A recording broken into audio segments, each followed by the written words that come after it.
बिस्मिल्लाहिर्रहमानिर्रहीम, अस्सलाम वालेकुम रहमतुल्लाहि व बरकातहू। आज हम मसलन की और हम डिस्कस कर रहे हैं FSc part 2 mathematics chapter number 6 conic section के बारे में। लास्ट लेक्चर में हमने एक थ्योरम डिस्कस किया था जिसमें हमने ये चीज़ प्रूव की थी कि अगर एक लाइन एक सर्कल को इंटरसेक्ट करे तो वो एट मोस्ट यानी ज़्यादा से ज़्यादा 2 पॉइंट पे कट कर सकती है। जिस तरह आपके पास ये एक कार्ड है, अब ये कार्ड सर्कल को 2 पॉइंट पे कट कर रहा है, यानी एक इस पॉइंट ए, इसका नाम ए रख लें और इसका नाम बी रख लें। तो अब इनसे ज़्यादा यानी 3 या मोर देन 3 पॉइंट पे कट नहीं कर सकता। तो ये हमने लास्ट टाइम थ्योरम प्रूव किया था। साथ साथ हमने ये भी बताया था कि अगर ये 2 पॉइंट पे कट करेगा तो इन 2 पॉइंट्स की नेचर क्या होगी, यानी ये रियल कब होंगे, कॉम्प्लेक्स कब होंगे, इक्वल कब होंगे, रेशनल कब होंगे, इरेशनल कब होंगे। ये सारी चीज़ें हमने लास्ट डिस्कस की थी। आज उसी टॉपिक से रिलेटेड क्वेश्चन नंबर 5 और क्वेश्चन नंबर 6 डिस्कस करने की कोशिश करेंगे। क्वेश्चन नंबर 5 हमारे पास है find the length of the card. वो कहते हैं कार्ड की लेंथ फाइंड करें। तो सबसे पहला क्वेश्चन तो यह है कि what is a card. Card क्या होता है, उर्दू में वत्तर बोलते हैं। कार्ड क्या होता है, बेसिकली एक लाइन सेगमेंट है। लाइन सेगमेंट आपके पास एक ऐसा जिसको कितने खत बोलते हैं, ऐसा लाइन का ऐसा ऐसा जिसके 2 एंड पॉइंट का इल्म हो। याद रखिएगा सेकेंड लाइन और है, कार्ड और है। सेकेंड को बोलते हैं काते खत। जिस तरह मैं एक्सप्लेन कर दूं फिगर की मदद से, ये मेरे पास सर्कल है तो ये है सेकेंड लाइन, यानी जो सर्कल को 2 पॉइंट पे कट करके निकल जाए तो वो आपके पास है सेकेंड लाइन, इसको बोलते हैं सेकेंड लाइन। और अगर आप इसको यहाँ पे फिक्स कर लेते हैं भी इससे आगे नहीं जाएगी, it is known as chord.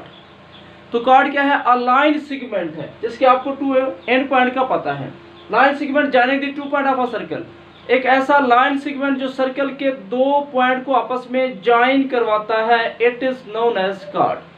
अब हमसे कहता है find the length of chord. इस कार्ड की लेंथ फाइंड करें। तो सिंपल सा काम है भी, अगर आपके पास ये 2 पॉइंट गिवन हो 2, 3 है, फॉर एग्जांपल ये ए मेरे पास 4, 5 है। अब मुझसे कोई कहता है भी इस ए बी की लेंथ फाइंड करें, तो मैं सिंपल काम करूंगा, ए और बी के दरमियान में डिस्टेंस फार्मूला अप्लाई करूंगा, यानी x में से x मनफी करें और y में से y मनफी करके आप स्केल लें, आप डिस्टेंस फार्मूला अप्लाई करके इसकी लेंथ निकाल सकते हैं। बट उसने कहा कि आप एक कार्ड की लेंथ फाइंड करें अगर ये लाइन 2x+3 है इस सर्कल को कट करे। तो अब मसला यह है कि हमें फाइंड करना था कार्ड की लेंथ। अगर हमें 2 पॉइंट कार्ड के 2 पॉइंट्स का इल्म होता तो हम बड़ी आसानी से डिस्टेंस फार्मूला अप्लाई करके उसकी लेंथ निकाल सकते थे। बट मसला यह है कि वो कार्ड जिसकी लेंथ निकालनी है वो कार्ड ही हमारे पास नहीं है। तो हम क्या करेंगे, सबसे पहले तो इस इक्वेशन, इन 2 इक्वेशन को सॉल्व करेंगे। यहाँ से हमें कार्ड के 2 पॉइंट मिलेंगे। जिस तरह ये आपके पास लाइन है तो हमें कार्ड के पॉइंट का इल्म नहीं है, तो हम क्या करेंगे, सर्कल और इस लाइन को सॉल्व करेंगे। जो जवाब आएगा वो हमारे पास बनेंगे कार्ड के पॉइंट, उनके दरमियान में डिस्टेंस फार्मूला अप्लाई करेंगे, हमारे पास आंसर आ जाएगा। तो हकीकत में क्या है, इन शॉर्ट हमने कार्ड की लेंथ फाइंड आउट करने के लिए पहले कार्ड के पॉइंट्स को फाइंड करना है। कार्ड के पॉइंट्स को एंड पॉइंट को फाइंड करने के लिए हमें इसको सॉल्व करना पड़ेगा। नाउ सॉल्यूशन, ये तो डेफिनेशन आ गई, ये इस क्वेश्चन का हिस्सा नहीं है, ये मैंने आपके लिए डेफिनेशन लिख दी ताकि आपको क्लियर हो कि कार्ड किसे कहते हैं। सॉल्यूशन अब हमारा स्टार्ट हो रहा है। Now given line is, line हमारे पास क्या है, लाइन है 2x+3y is equal to 1, 3। This simple है, यहाँ से y की अगर वैल्यू निकालें तो यह आएगा 13 मनफी 2x divided by 2। Put in given circle is, given circle की इक्वेशन आपके पास गिवन है x² plus of y² equal to 26। इसको आप 2 का नाम दे दें। Put value of y, value of y from 1 to 2। तो y की यहाँ पे वैल्यू पुट कर दें तो आपके पास क्या आएगा, x का स्क्वायर, y की जगह पे क्या लिखेंगे 1, 3 मनफी 2x/2 उसका whole square is equal to भी ये x का स्क्वायर प्लस ऑफ y का स्क्वायर इज इक्वल टू 26। इसका क्या मतलब है, इट मीन्स हमारे पास क्या आएगी वैल्यू, x का स्क्वायर प्लस ऑफ 13 का स्क्वायर 169 मनफी प्लस ऑफ 4x का स्क्वायर, तो मल्टीप्लाई करें मनफी 52x डिवाइडेड बाय आ जाएगा 4 इज इक्वल टू 26। ओके, तो अब आप ये मैंने a मनफी b का होल स्क्वायर फार्मूला ओपन किया, a की 2 प्लस b की 2 मनफी 2ab। अब 4 से मल्टीप्लाई कर दें, दिस सिंपलाई 4x का स्क्वायर प्लस 169 4x का स्क्वायर मनफी 52x। 4 से मल्टीप्लाई करें 4 6 2 4 4 2 8 एंड 4 6 24, तो 4 2 8 और 2 10 104 आपके पास आंसर आ जाएगा। ओके, सॉरी यहाँ पे डिवाइडेड बाय 3 है, तो 3y था तो यहाँ पे ये 3 है, नीचे आपके पास 3 आएगा। बाकी क्वेश्चन हमारा ठीक है, यहाँ पे 3 आएगा। जब आप 3 से मल्टीप्लाई करेंगे तो हमारे क्वेश्चन सारे का सारा चेंज होगा। तो डिवाइडेड बाय 3 है तो आप 3 से मल्टीप्लाई करें, क्या आएगा? 3 से मल्टीप्लाई करेंगे ये आपके पास आ जाएगा 9x का स्क्वायर प्लस ऑफ 169 4x का square 52x is equal to 9 4 आ जाएगा, 9 2 18 एंड 5 23 2 3 4 आ जाएगा। नो, अब 9 और ये 4 ये बनेगा 13x का square minus 52x plus of 169 minus 234 is equal to 0। तो यूं आपके पास आएगा 13x का स्क्वायर माइनस 52x। अब आपने क्या करना है, 234 में से आपने 169 को माइनस करना है, तो आंसर आता है -65 इज इक्वल टू 0। ये हमारे पास इक्वेशन बन गई क्वाड्रेटिक इन एक्स स्क्वायर, जिसको हमने सॉल्व करना है। टेकिंग 13 कॉमन, 13 आप कॉमन ले लें, बाकी आएगा x square minus 4x minus 5 equal to 0। अब यहाँ पे 13 तो हमारा 0 नहीं है, इट मीन्स कौन 0 होगा? एक्स स्क्वायर मनफी 4x minus 5 is equal to 0। देखिए, अगर आपके पास प्रोडक्ट 0 आ रहा है तो इसका मतलब ये होता है कि दो में से कोई ना कोई एक रकम 0 है, या तो पहली या दूसरी। तो आप 1 तो 13 है वो तो 0 नहीं होगा, इसका मतलब सेकंड टर्म 0 है।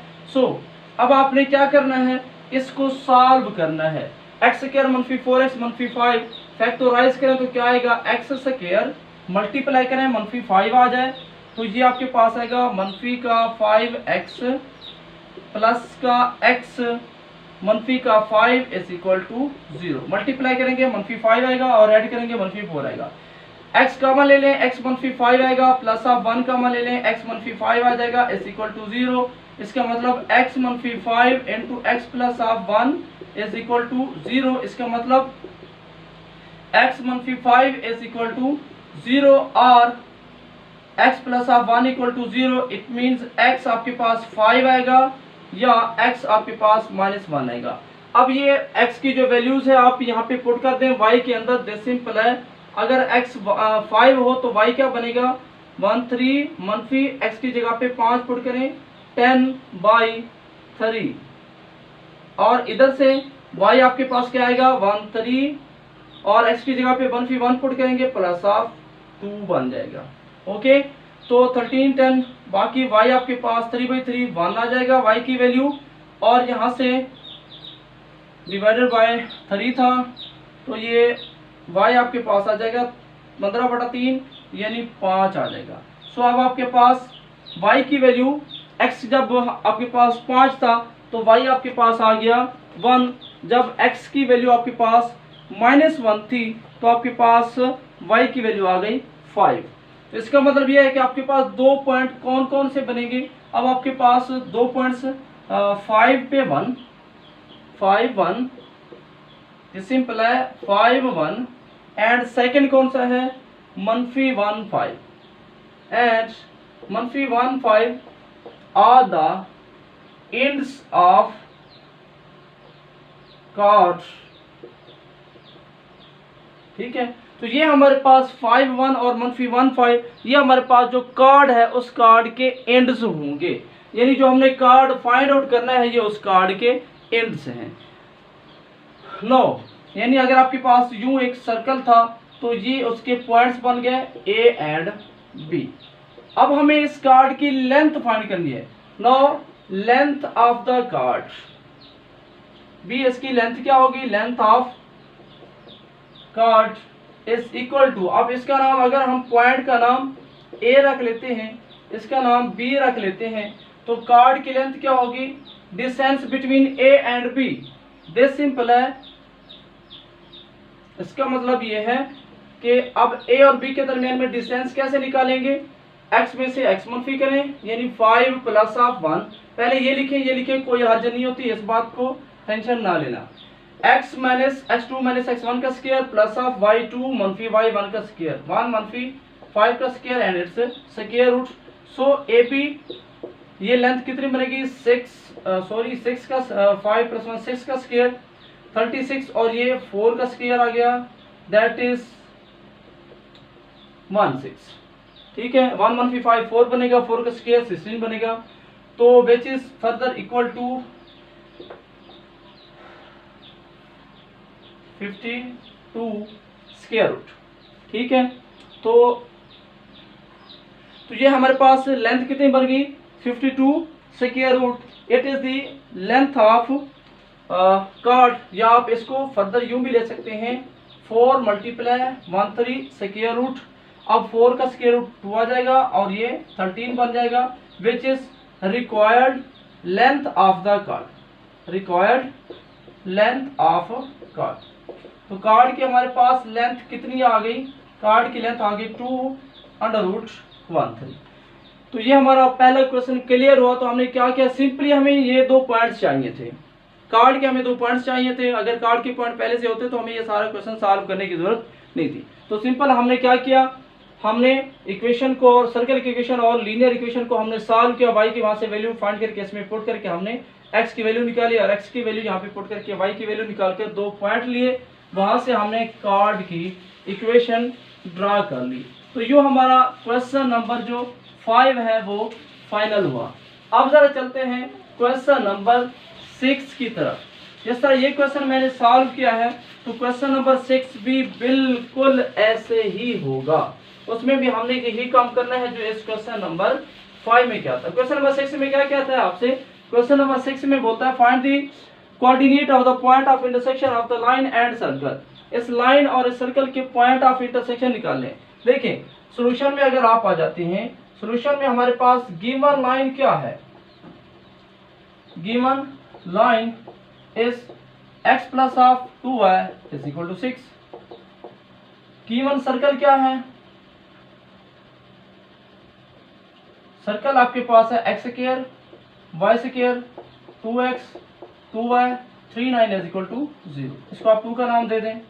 फ्रॉम 1 आप y की वैल्यू निकालें या x की वैल्यू निकालें, आसान हो जाएगा, 6 मनफी 2y। ठीक है, तो इसको 3 का नाम दे दें, पुट इन 2। ये जो x की आपने वैल्यू निकाली है 2 में पुट कर दें।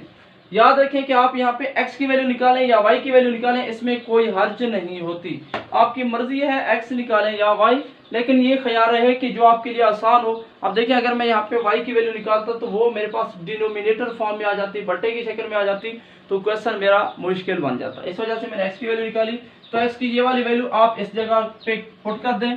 हमेशा ऐसा होता है कि अगर एक लीनियर है और दूसरी क्वाड्रेटिक है तो आप लीनियर से वैल्यू निकालते हैं और क्वाड्रेटिक में जाकर पुट कर देते हैं, यूं आप एक सिस्टम को सॉल्व कर सकते हैं। हमेशा ये बात याद रखिएगा। मनफी 2x मनफी 2y, मनफी 2 इंटू y आ गया, मनफी 3 9 इज इक्वल टू 0। ओके, अब आप इसका स्क्वायर लें तो ये आपके पास आएगा 36 प्लस ऑफ 4 y का स्क्वायर मनफी 6 टू 12 और 24। तो ये मैंने फार्मूला अप्लाई किया, a मनफी b का स्क्वायर बराबर है a का स्क्वायर प्लस b का स्क्वायर मनफी 2ab प्लस ऑफ y का स्क्वायर मनफी 12 प्लस ऑफ 4y मनफी 2y मनफी 3 9 इज इक्वल टू 0। सिंप्लीफाई करें, 4y का स्क्वायर ये बन जाएगा 5y का स्क्वायर। फर्दर आपके पास क्या आएगा, y स्क्वायर हो गया अब -2 4y प्लस 4, तो बाकी बच गया मनफी का 20y, -2 ये हो गया तो मनफी का बन गया 22y। ये y हमने फाइनल कर लिया। नो अब आते हैं कांस्टेंट। 36 में से ये 12 मनफी करें तो बाकी बच गया 24, 24 माइनस 39, तो 39 में से आप 24 माइनस कर लें, 5 आ जाएगा, 3 2 1 आ जाएगा। ओके, तो माइनस का 1 5 इज इक्वल टू 0। तो ये आपके पास सिंपलेस्ट इक्वेशन आ गई किस फॉर्म में, 5y का स्क्वायर मनफी 22y मनफी 1 5 इक्वल टू 0। नो अब आपने क्या करना है, फर्दर केस में आपने फैक्टराइज करना है, यानी मल्टीप्लाई करें 5 और 75 बनेगा मनफी का, मल्टीप्लाई करें 75 आ जाए और जमा या मनफी करने से आपके पास 22 आ जाए। तो मेरे ख्याल में 25 और 3 आप बना सकते हैं, ये मनफी का ये प्लस का, तो आप मनफी करेंगे 32 आ जाएगा। 5y का स्क्वायर मनफी 25y प्लस ऑफ 3y मनफी 1 5 equal to 0। Taking 5 common, y मनफी 5 प्लस 3 कॉमन ले लें, y मनफी 5 इक्वल टू 0। अगेन y मनफी 5 कॉमन आ रहा है दोनों में से, बाकी बचेगा 5 1 plus of 3 equal to 0। It means y मनफी 5 इक्वल टू 0 और 5y plus of 3 equal to 0। तो यहाँ से y की वैल्यू 5 आ जाएगी और यहाँ से y की वैल्यू आ जाएगी मनफी 3/5। तो अब आपके पास y की वैल्यूज आ चुकी हैं। No we have to find the value of x। अब हमें x की वैल्यू निकालनी है, तो जो हमने फॉर्मूला बनाया था x इक्वल टू 6 - 2 है, तो आप इसमें पुट कर दें x इक्वल टू 6 - 2 इंटू पहले y की वैल्यू 5 पुट करें, तो क्या आएगा आपके पास, implies x equal to 6 minus का 10 विच इज इक्वल टू मनफी का 4। तो पहला सोल्यूशन आपके पास क्या आया, मनफी 4 5। पहला पॉइंट तो आपके पास है मनफी 4 5। लो अब जरा सेकेंड पॉइंट की वैल्यू देखिए, x is equal to and यहाँ पे सेकेंड आपके पास है x इक्वल टू 6 - 2 इंटू आगे है y, तो y की वैल्यू है मनफी 3/5, मनफी 3/5। सो x आपके पास आएगा 6 plus of 6/5, x is equal to 30 plus 6 36/5। So second point आपके पास क्या आएगा, मनफी 3/5, 36/5 एंड 3/5। सो ये हमारे पास आ जाएंगे पॉइंट ऑफ इंटरसेक्शन रिक्वायर्ड, जो कि हमने फाइंड आउट करने थे। हमने फाइंड करने थे कि वो पॉइंट फाइंड करें जो कि हमारे पास पॉइंट ऑफ इंटरसेक्शन है इन दोनों के। बस ये हमारा क्या आ गया, इसका सॉल्यूशन आ गया।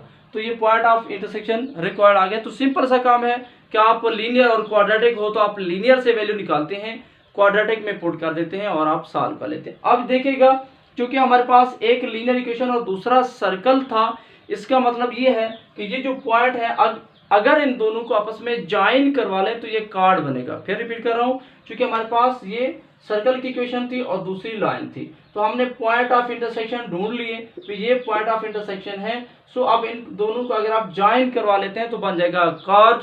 सो अगर आपसे कहते हैं भी कार्ड की इक्वेशन फाइंड करें, तो आप क्या करेंगे, इन दोनों के दरमियान में डिस्टेंस अप्लाई करके आप इनकी लेंथ फाइंड आउट कर सकते हैं। तो यहाँ पे हमारा intersection of the line and circle ये टॉपिक हमारा फाइनल हो गया। इंशाल्लाह नेक्स्ट लेक्चर में हम डिस्कस करेंगे लेंथ ऑफ द टेंजेंट। भी अगर हमारे पास एक टेंजेंट है तो उसकी हम लेंथ कैसे फाइंड आउट करते हैं। एट द एंड, अल्लाह हाफिज़।